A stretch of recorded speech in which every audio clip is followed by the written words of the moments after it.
She was 16 years old the day they handed her a cardboard box and a folded piece of paper that smelled like dust and dead flowers. The paper said she owned a cave, a hole in a hillside somewhere in the Blue Ridge Mountains of Virginia. Everyone laughed. Everyone except her. Because what that girl did with a useless cave in the middle of nowhere would become the story people in that county still tell their grandchildren today. If you've ever felt like the world handed you nothing, like you were starting from less than zero with no one in your corner, then this story was made for you. Hit that subscribe button, because this is a place where we celebrate the people who refused to disappear quietly. My name is Emma, and on the morning of March 14th, 1938, I woke up in the Briarwood Home for Girls in Staunton, Virginia, and I knew it was the last time I'd ever sleep under that roof. I was 16. The state had decided I was old enough to be transferred out, not because I was ready, but because they needed my bed. A new group of younger girls was coming in from a home in Roanoke that had lost its funding, and just like that, I was surplus. Mrs. Hatchett. That was the house matron, and yes, we all thought the name suited her. Came to find me at 6:30. She stood in the doorway of the dormitory with her arms folded across her chest and said, "Emma, you're to report to Mr. Garfield's office after breakfast. Bring your things." My things. I almost laughed. My things fit into a single cardboard box that had once held cans of evaporated milk, 2 changes of clothes, both wearing thin at the elbows, a copy of Little Women with its spine cracked and its cover water-stained, a pocket knife with a chipped blade that I'd taken from a boy who tried to scare me with it through the fence when I was 11, a spool of thread, and a needle I'd stolen from the mending room because nobody ever taught me to sew properly, and I wanted to teach myself, and a small leather notebook, the only thing I had that had ever belonged to my mother. I carried that box down to Mr. Garfield's office on the first floor. He was the administrator of Briarwood, a thin man with spectacles and ink-stained fingers who always smelled like pipe tobacco and indifference. He didn't look up when I came in. "Sit down, Emma." I sat. He shuffled papers for what felt like an age, then slid a single sheet across the desk toward me. "This arrived last month from a law office in Charlottesville. It appears your maternal grandmother, a woman named Della Sutfield, passed away last autumn. She left a small property in Nelson County. It's been deeded to you." I stared at him. I had no memory of any grandmother. My mother had died of tuberculosis when I was 5. My father had left before I could remember his face. No one had ever mentioned a grandmother. "What kind of property?" I asked. Mr. Garfield glanced at the letter again. "It says here it's a parcel of land on the north slope of Priest Mountain, 12 acres. There's mention of a natural cave and a creek." He looked at me over his glasses with an expression I recognized, the particular look adults gave me when they thought I was getting ideas above my station. I wouldn't get excited. From what the lawyer says, it's rough land, no house, no road, barely accessible in winter. Frankly, I'm not sure it's worth the walk up there, especially for a girl on her own. He said that last part, especially for a girl on her own. The way people always said things like that to me. Like it was a fact of nature. Like the mountains themselves would reject me because I was a 16-year-old girl with no people and no prospects. He handed me a small iron key and a hand-drawn map so crude it looked like a child had made it.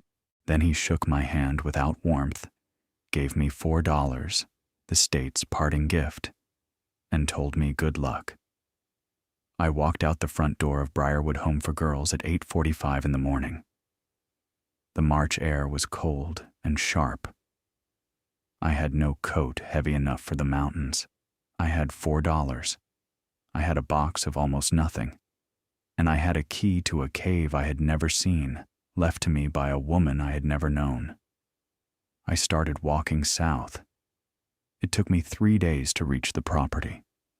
I hitched a ride with a feed truck as far as Lovingston. The driver looked at me sideways, a girl alone on the road with a cardboard box, and told me I ought to go back to wherever I came from. I thanked him for the ride and kept walking. The last 4 miles were uphill through forest so thick the sky was just a rumor overhead. My shoes, thin-soled institutional shoes meant for linoleum floors, were soaked through and falling apart by the time I reached the ridge. I found the cave on the afternoon of the 3rd day. It wasn't what I'd imagined. I suppose in some childish part of my mind I'd pictured something dramatic. A great yawning mouth in a cliff face, like something from a fairy tale. What I found was a hillside of gray rock and red clay, and in it, an opening about 5 feet high and 8 feet wide, half concealed by laurel and deadfall.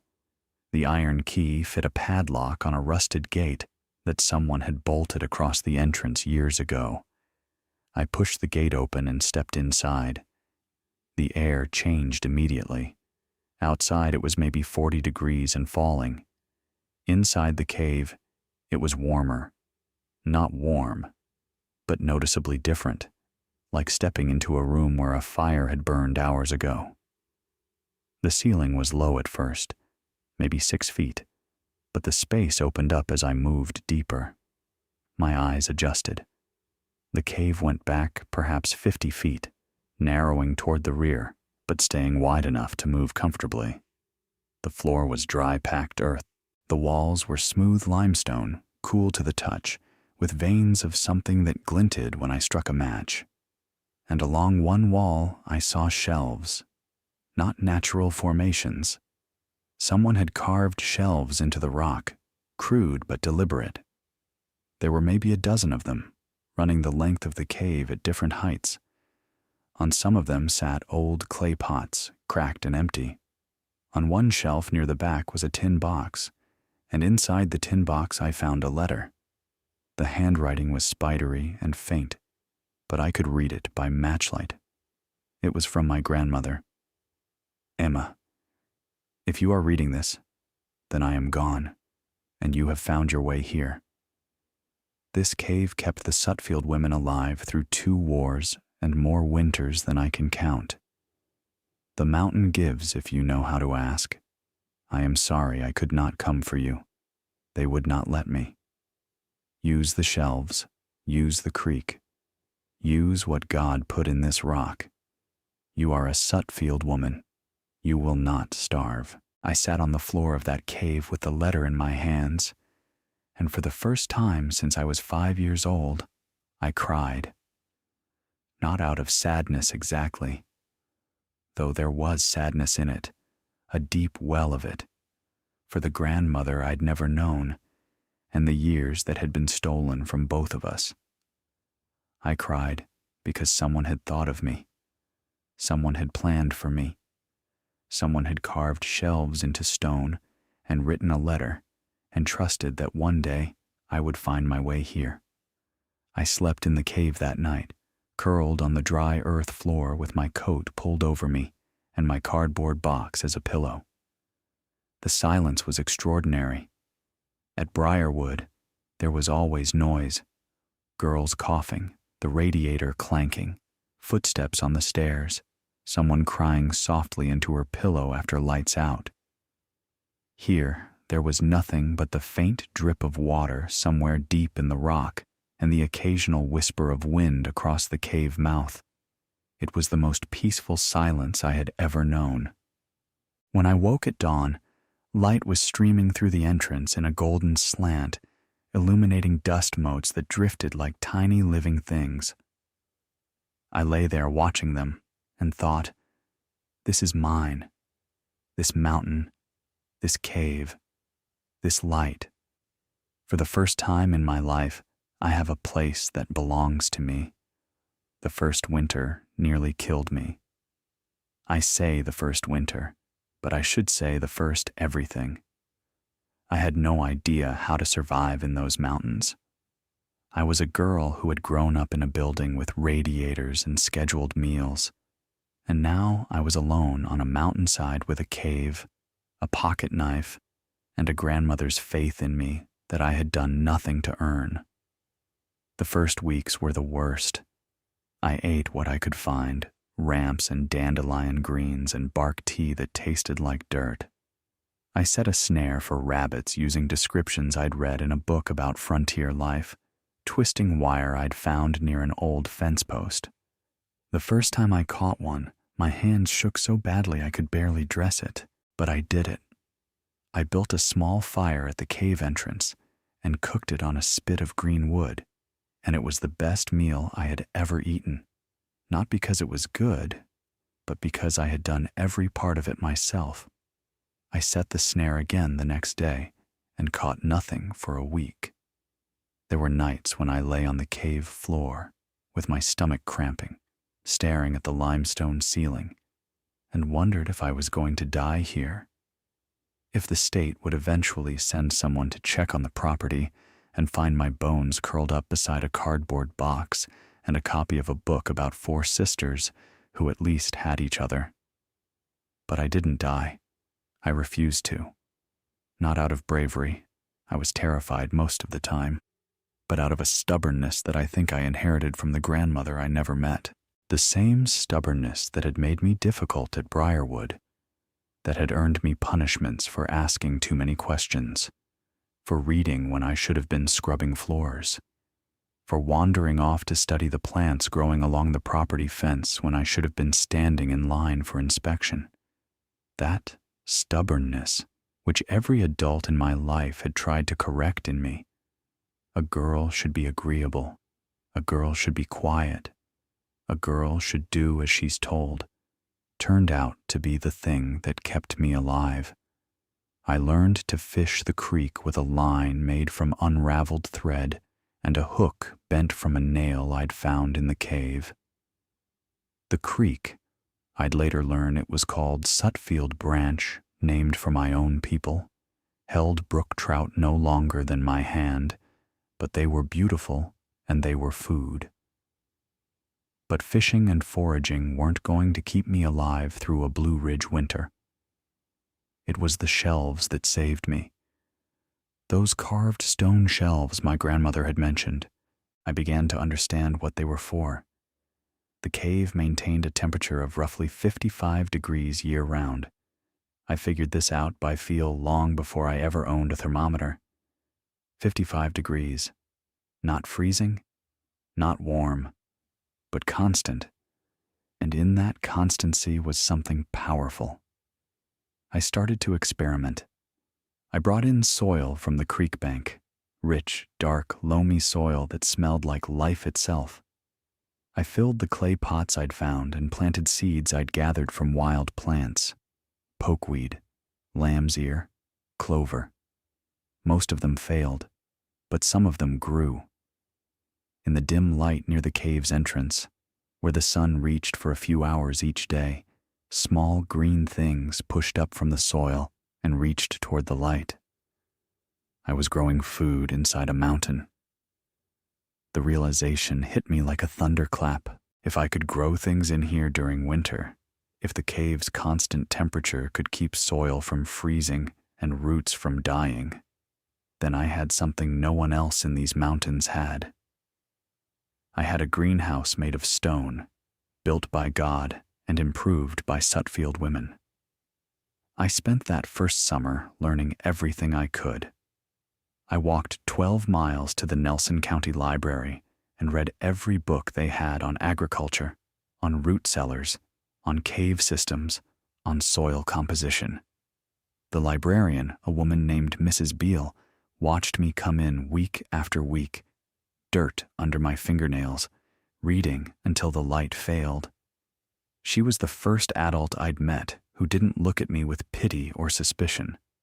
She just kept pointing me toward new shelves. I learned about thermal mass, how stone absorbs heat during the day and releases it slowly at night. I learned about passive solar, about how angling a surface toward the southern sky could capture warmth even in December. I learned about root vegetables that could store for months in cool, dark spaces. I learned about terracing, how ancient peoples had carved steps into mountainsides to create farmland where none should exist. And I began to build. By the second year, the cave was transformed. I had extended the growing area by building a stone-framed entrance that angled toward the south, covered with sheets of glass I'd salvaged from an abandoned church in Massey's Mill. The glass let sunlight pour into the first 20 feet of the cave, and the stone walls held the warmth. I lined the shelves with wooden trays filled with soil. I built a water system using hollowed-out laurel logs to channel creek water through the cave. It wasn't elegant, but it worked. I grew turnips, carrots, beets, kale that came up so dark and thick it looked like leather. I grew potatoes in burlap sacks filled with straw and soil, stacked 3 deep on the lower shelves. I discovered that mushrooms thrived in the dark back reaches of the cave. Shiitakes on oak logs, oyster mushrooms on straw. The cave gave me food through the winter, when every garden in the county was buried under snow. It was old Mackie Ferris who found me first. Mackie lived alone in a cabin about 2 miles down the mountain. She was 70 years old, built like a birch sapling, thin but impossible to break, with white hair pulled back in a knot and hands that looked like they'd been carved from walnut. She'd been a midwife, a healer, a woman who knew every plant on the mountain by name, and now she was just trying to survive on what little she had. She appeared at the mouth of my cave one October morning, leaning on a walking stick. "You the Sutfield girl?" she said. "I am." She looked past me at the rows of green things growing on stone shelves in the belly of a mountain and said nothing for a long time. Then she said, "Your grandmother was the smartest woman I ever knew, and the stubbornest. I see she passed it down. Mackie became my teacher in ways the library couldn't. She taught me which trees to cut for firewood and which to leave. She showed me how to read weather in the movement of birds and the color of the sky. She taught me to build a smokehouse, to dry herbs, to make poultices from bark and root, to mend anything with what was on hand. She taught me the names of every wildflower, every mushroom, every bird call on the mountain. In return, I shared my food. That winter, the winter of 1939, was brutal. Temperatures dropped below 0 for weeks. Snow piled 4 feet deep. People in the hollows ran out of food. The roads were impassable. Relief trucks couldn't get through. But inside my cave, the temperature held at 55 degrees. My crops kept growing. My root vegetables sat in cool storage like money in a bank. I had more food than I could eat. Word spread slowly, the way word always spreads in the mountains, through Mackie, through a hunter who stopped to warm himself, through a woman who came looking for her lost goat and found a girl growing kale inside a cave in January. By February, people were coming to me. They came quietly, ashamed. Mountain people don't ask for help easily. They'd stand at the cave entrance with their hats in their hands, and I'd see the hunger in their faces, the hollowness around their eyes, and I'd fill a sack with turnips and potatoes and dried mushrooms and hand it over without a word about repayment. There was a moment that winter that I will never forget. A man came up the mountain carrying his daughter on his back. She was maybe 4 years old, wrapped in a blanket that was more whole than cloth. The man's name was Harlan Pike. He'd been a sawmill worker until the mill closed, and he hadn't eaten in 2 days, so that his children could have what little was left. He stood at the mouth of my cave and he couldn't speak. He just stood there, this big man who had worked with his hands his whole life, and his chin trembled, and his eyes filled, and he couldn't say the words. I didn't make him say them. I filled 2 sacks, one with root vegetables, one with dried mushrooms and smoked trout, and I handed them to him and said, "Come back next week. There'll be more." He came back every week for the rest of that winter. By spring, he was helping me build terraces. I fed 11 families that winter. 11 families who would have gone hungry, who might have lost children to malnutrition or sickness, who might have had to abandon their homes and walk to the relief lines in Lynchburg. The cave, my useless cave, the one that Mr. Garfield hadn't thought was worth the walk, especially for a girl on her own, kept them alive. Over the next several years, I expanded. I terraced the hillside above the cave, building stone retaining walls and filling the terraces with soil carried up from the creek bottom.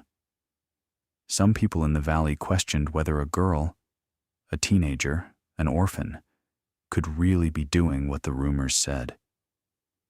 A few men came up the mountain expecting to find some man behind the operation, someone I was working for. They found me, 17 years old, with calloused hands and dirt on my face, explaining the principles of thermal mass while pulling carrots from stone shelves. The looks on their faces were worth every blister I had. I planted apple trees, cherry trees, cold hardy grapevines. I built cold frames from scrap lumber and glass, extending the growing season by weeks on either side. Each year was better than the last. Each year I understood the mountain more. I learned its rhythms, its moods, the way the wind changed before a storm. I learned that the north-facing slope held moisture longer. I learned that the cave had a natural ventilation system. Air moved through cracks in the limestone that I couldn't see, keeping the atmosphere fresh even when the entrance was sealed against the cold. Mrs. Beale from the library began sending me books by mail, agricultural journals, seed catalogs, government pamphlets on soil conservation. She included a note with the first package. "Keep reading, Miss Sutfield. The world needs more farmers who think." The county agricultural agent, a man named Douglas Pratt, heard about what I was doing and drove up the mountain to see for himself. I remember standing at the cave entrance watching his face as he took in the terraces, the cold frames, the glass-fronted growing chamber, the shelves of food stored in the mountain's belly. He took off his hat and rubbed the back of his neck and said, "Miss Sutfield, I've got a degree from Virginia Tech, and I couldn't have figured out half of this." He wrote a report. The report went to Richmond. People from the State Agricultural Extension started coming up the mountain to study my methods. I was 20 years old. 4 years earlier, I had walked out of an orphanage with $4 in a cardboard box. The war changed everything and nothing. Men left the hollows for Europe and the Pacific. Women who had never worked a plow were suddenly running farms alone. The war made food precious. Victory gardens were everywhere, but they couldn't produce in winter. I could. I began teaching. Families came up the mountain and I showed them what I knew: how to build cold frames, how to use thermal mass, how to store root vegetables in underground chambers. I drew diagrams in the dirt with a stick. I gave away seeds. I explained about soil, pH, and composting and crop rotation to people who had been farming the same tired ground for generations. Women came especially. Women whose husbands were overseas. Women who needed to feed families on their own. I understood them. I had been feeding myself on my own since I was 16. Mackie died in the winter of 1943. I found her in her cabin, sitting in her chair by the stove, a cup of cold coffee in her hand. She looked peaceful, like she'd simply decided to stop and rest. She left me her tools, her cabin, and a note that said, "You were the granddaughter I never had. Don't let them tell you what you can't do." I buried her on the hillside where she'd shown me how to read the sky. It was after Mackie's death that I met Samuel. He came back from the war in 1945 with a limp and quiet eyes. He heard about the woman farming a cave on Priest Mountain and walked up the trail one spring morning, not to gawk, but to learn. He had gentle hands and a patient way about him. He asked me questions the way I ask questions, not to challenge, but to understand. He came back the next week, and the week after that. He helped me repair a terrace wall that had shifted in the spring rains, and we worked in comfortable silence for hours. I noticed the way he handled the stones, carefully, respectfully, like they were living things. I fell in love with him the way a seed falls into good soil, completely, helplessly, and with the absolute certainty that something was going to grow. We married in the autumn of 1946, in a small ceremony at the cave entrance, with wildflowers on the terraces and the sound of the creek below. He was the first person besides Mackie who made my stubbornness feel like courage instead of a flaw. Mackie's cabin became our home. Samuel worked the farm beside me, never in front of me. He understood, without me having to explain, that this was my mountain, my project, my life's work, and that he was joining it, not taking it over. In 1948, something happened that I had not anticipated. A delegation from Briarwood Home for Girls arrived at the foot of the mountain.